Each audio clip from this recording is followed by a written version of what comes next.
This is, well, I won't tell you anything about the story because she's going to. Jessie Summerhayes.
White wing cradles the snatched maternal bond. Rich furnishings glitter soft in the dark earth. Nestled against two still, breathless bodies. White feathers, a pale, drawn sky. Laid to sleep. Endless sleep, entwining lost dreams.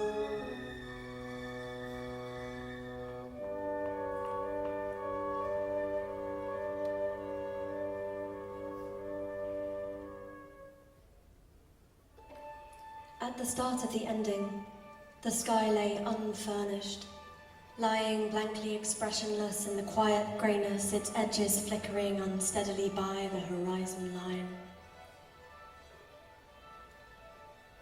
Wavering with the whirring insistence of the nightjar and the habitual thickening of the burning sky.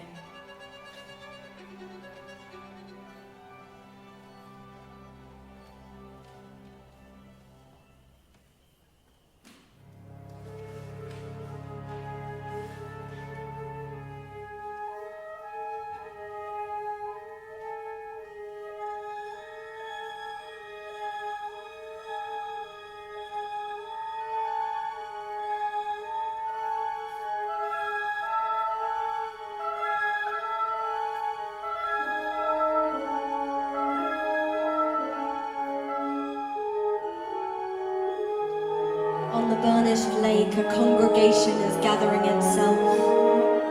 Between the land and deep water, a diaphanous cloth amidst dark reeds and reflections. Calling out into the eddying shadows of spent time, heralding the coming of night with soft devotion.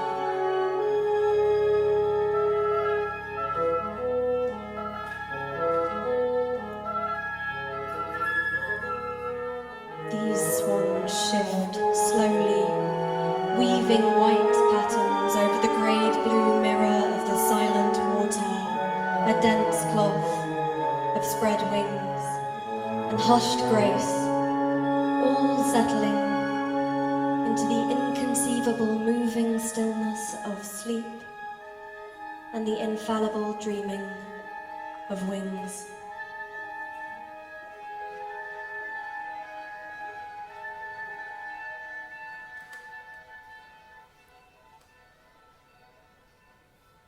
Desperation waits disconsolately by the shore, grimly crouched between two slender trees, body racked by the exhaustion of exile and the anger-born wound raging in his side, and hunger like the burning high tide. Slumber, eggshell cracked open, revenge born on the dreaming winds, flickering firelight by a shadow broken, sidestepping to a sleeping throat. The wind whispers of retribution. Blunder, and eyes fly, woken, alarm raised, against shouts of grappling hands. From sleep, a sharpened stone in the side. Red failure, seeping treacherous. No escape. Exile, exile, wound all the while weeping.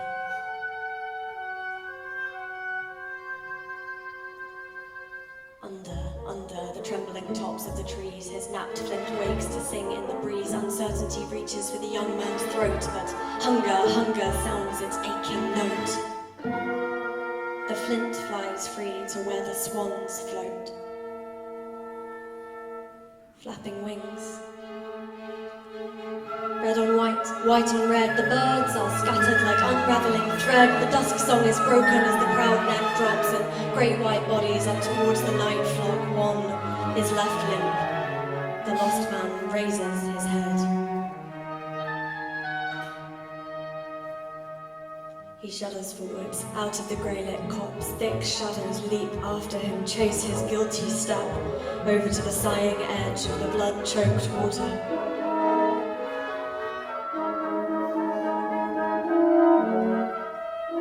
Discordant chorus cries tragedy above, spinning upwards into the thickness of the sky.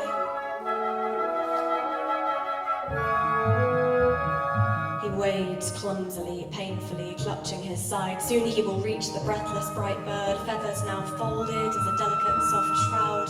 Here, red blossoms grow on the heavy whiteness, deadly beautiful flowers in an unseasoned snow.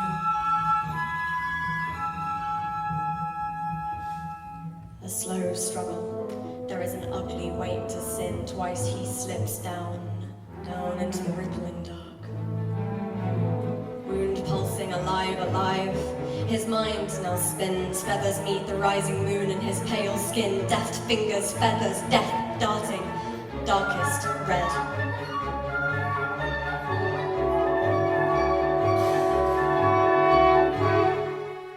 Ghostly light eases false halting breath into the firm soft chest under the swan's bowed neck. With a pain-riddled mind, the man stops to stare. As he cuts to leave the bones in the moonlight bare, his breathing is ragged as he gasps for the air. He falls, arms outstretched over his winged prize. Hope falls with him, oblivion occluding his mind. The moon hides her eyes, aghast with surprise. White feathers knitted to the desperate soul, stained innocence clasping twisted revenge. These two bodies have swiftly become one. The broken bent man now lies as a swan.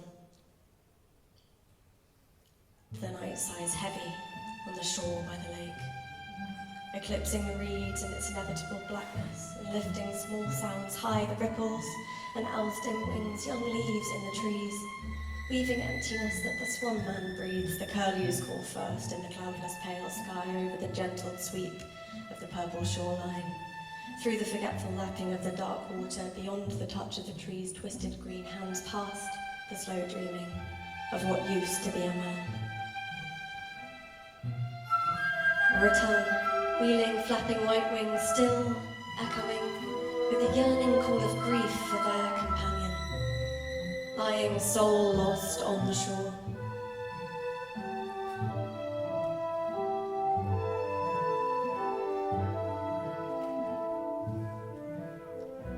Now many swans once again bend the reeds and wait patiently on the tired mirror of the lake.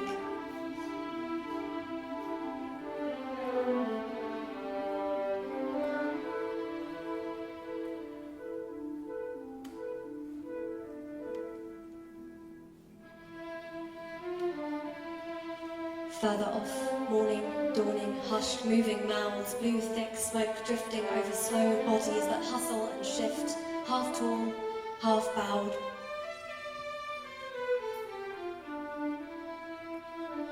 Waking woman, eyes flashing, sun on sea. Tousled rust hair chasing after the new light, busy hands shaking out the remnants of sleep. Out into the open, grasses swaying slight and gentle green ochre, dewdrops fall sweet, long shadows the only remainder of night.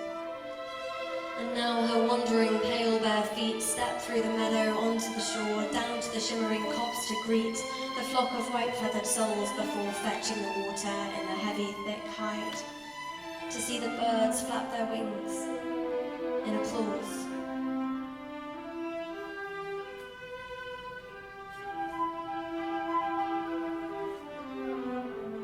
For the rising of the sun they seem to sigh as water droplets glow sharply with dawn gleaming as they raise up to the sky.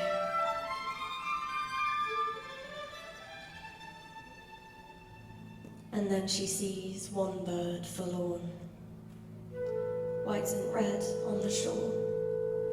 She bends, clever hands warm, reaching for its halted form. She splits the feathers and sees a wound on the side of the struggling swan. She knows it not, but this wound isn't the one that felled these graceful wings last night. Instead, it is the one that seems to have come from one shape to the next, the man to the swan. She makes a cloth of plaited reeds, and careful herbs within it she weaves. She presses it under the shaking wing. The swan lays its head down on her thin, outstretched legs laid softly on the stones, and now the two rest together alone.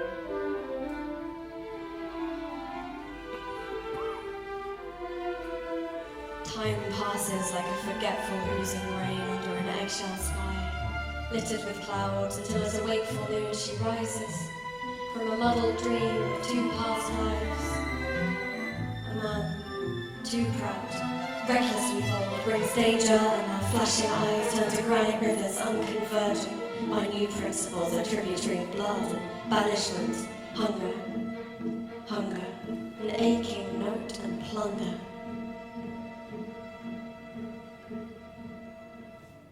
And the swan, immutable to the end, the reeds past sun, the stony line of the shore, rippling currents, and the all-taking cacophony of others. Brothers, mothers, sons, feathers against the pale distant sun.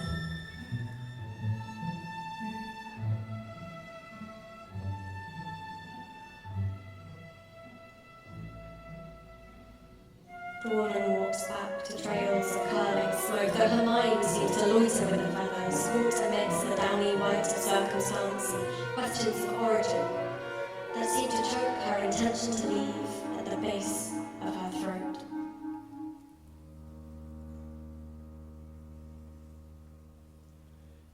She returns for every shape of the moon, herbs to heal, warm rough hands to soothe.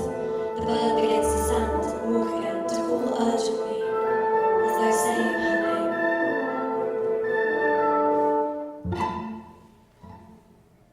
At the middle of the ending, the night was dark. As she stepped down her gleaming trodden way under fish-bellied clouds to the still lake stark. She startles at a shadow before the silver water, greater than the great bird waiting by the reeds, just where she had until then believed the swan to be. And then she sees abandoned white wings at the shadow's feet, a melody on a discarded theme between the shadow and her now hasty retreat. But now a man pleads, in a tone she knows from a yellow beak. She leans back heavy on the trees, for the swan she held was always a man. And the man she sees is more beautiful than the whisper of wind across the moon, with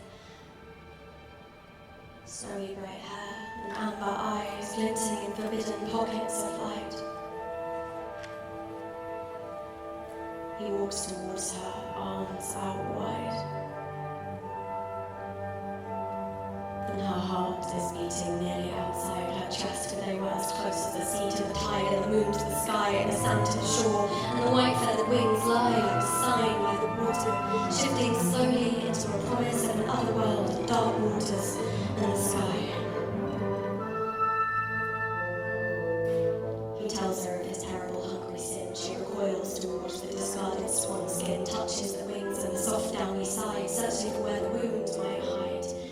and she sees his hands by his hip, and her cautious eyes stumble and slip. The wound is like a mark of her care, halfway healed. Her hands had lain there, lie there now as she staggers to his chest, head by his throat, hands laid quiet to rest on the red crescent of anger, halfway scarred, lips with lips, eyes losing their guards. Neck by neck, in intimate reclusion, the shy sage moon covers her dreaming face with silver cloud tapestries pinned in lace, by glittering stars holding the illusion, offering two tangled hearts seclusion. The spasm at dawn will not yet come, coveted darkness will still dance and run. Yet dawn rises, breaking the delusion, the man-shaped fraying in the morning light, contorting, twisting, the white wings enclose, his neck stretches in a pale, downy arc. Now by the lake stands the shivering swan.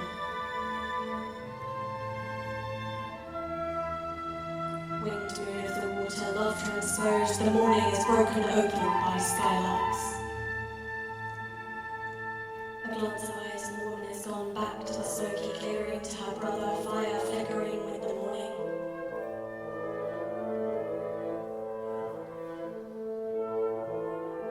Again, a north breeze, gentle rain, this time softer breeze, swaying salt on a westward wind, spring into late spring, into early beginnings, begun now, always together, this night, that night, onwards, to beyond the sunset.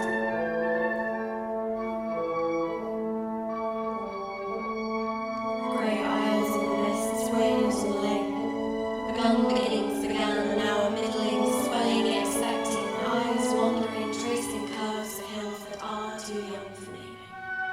Questions, together again, and the hills watch nightly, answers of silences and rippling reeds, reflections. Hunger began in the autumn, so mothwing soft at first, hunting dwindling with fallen leaves, so hard and cold and worse.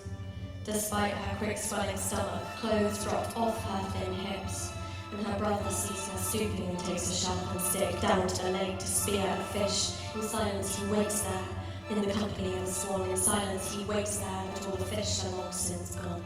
In silence he waits there, sees her ailing now in his mind.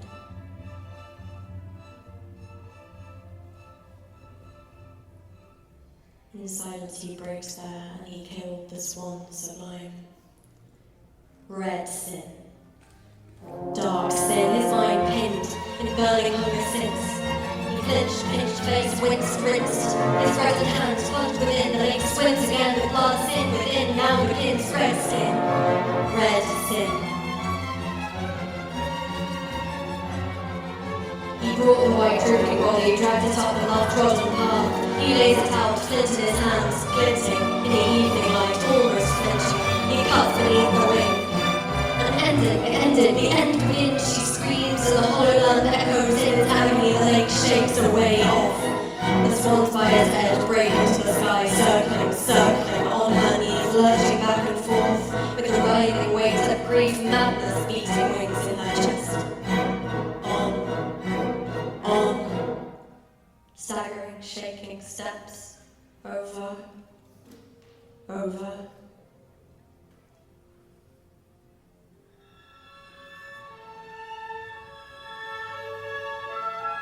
It is pride at the ending. Rest, sister, sky eyes, rest. Lie sweet by the white wing, fly, dream, and in the dark sing, my star sister, be blessed. Lie deep with your child, sleep for all the whiles, I will weep with the rain, again. Rest, sister, sky eyes, rest. Lie sweet by the white wing, fly, dream, and in the dark sing, my star sister, be blessed with the rain. Again.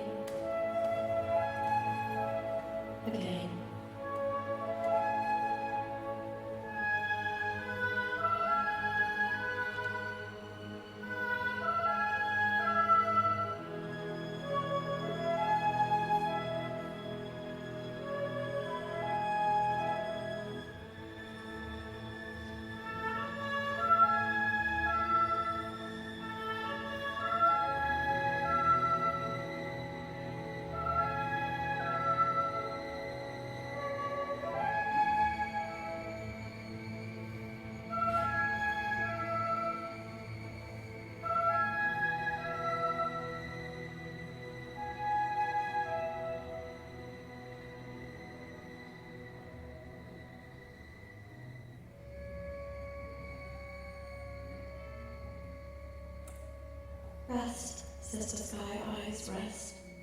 Lie sweet by the white wing, fly, dream with the rain, and in the dark sing my star sister. Be blessed.